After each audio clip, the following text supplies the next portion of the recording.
महाराष्ट्र विरुद्ध सौराष्ट्र हा रणजी करंडकाचा सामना नाशिकच्या अनंत कानेरे मैदानावर खेळवला जाणार आहे.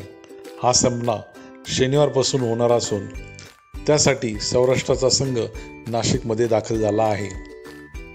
सौराष्ट्राच्या संघाने आज सराव केला, मात्र महाराष्ट्राच्या संघाने आराम करणं ठरवलं.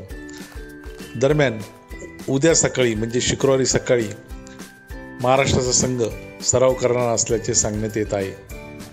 दरम्यानच्या काळात भारताचा अष्टपैलू खेळाडू रवींद्र जडेजा हा सौराष्ट्राच्या संघाबरोबर येणार असे सांगण्यात येत होते, मात्र तो या संघाबरोबर आला नसल्याने नाशिककरांचा हिरमोड झाला आहे.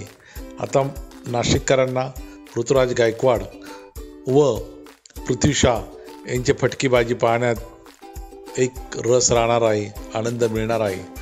त्यामुळे नाशिककर आता नक्कीच शनिवारी या सामन्याला गर्दी करतील. भारत आणि दक्षिण आफ्रिका यांच्यातील कसोटी मालिकेला पुढच्या महिन्यापासून सुरुवात होणार आहे. पहिला कसोटी सामना 14 नोव्हेंबरपासून खेळला जाणार आहे.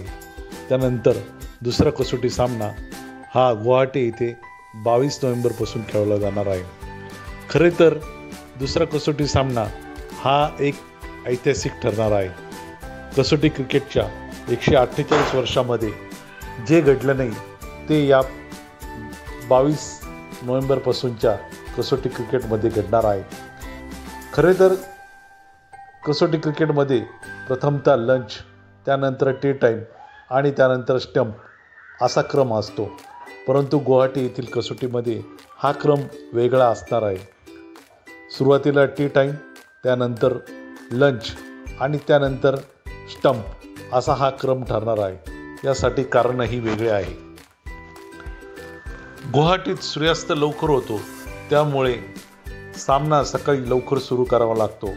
खेळाचा वेळ वाढवण्यासाठी लंचपूर्वी टी ब्रेक घेण्याचा निर्णय घेण्यात आला आहे. हा प्रयोग प्रथमच केला जात आहे. अशा प्रकारे या खेळाचा सकाळी 9 वाजता सुरू होईल आणि संध्याकाळी 4 वाजता संपणार आहे. मखमलाबाद येथील क्रीडकच्या मैदानावर 12 वर्षातील मुलांसाठी रायझिंग स्टार क्रिकेट स्पर्धेचे आयोजन करण्यात आले होते. अंतिम फेरीचा सामना आर्वी स्पोर्ट्स आणि शिर्डी क्रिकेट अकॅडमी यांच्यात झाला. आर्वी स्पोर्ट्स क्रिकेट क्लबने हा सामना जिंकून स्पर्धेचे विजेतेपद पटकावले. या स्पर्धेत एकूण 6 संघांनी सहभाग घेतला होता. स्पर्धेचे पारितोषिक वितरण रणजीपटू सत्यजित बचाव व बिझनेसमन आनंद लोणारी यांच्या उपस्थितीत झाले. स्पर्धा यशस्वीतेसाठी विनोद यादव, के.व्ही. जोशी, ऋषभ विझन, सुनील भोई यांनी प्रयत्न केले. स्पर्धेचे पारितोषिक वितरण प्रसंगी सूत्रसंचालन गोपी जाधव यांनी केले.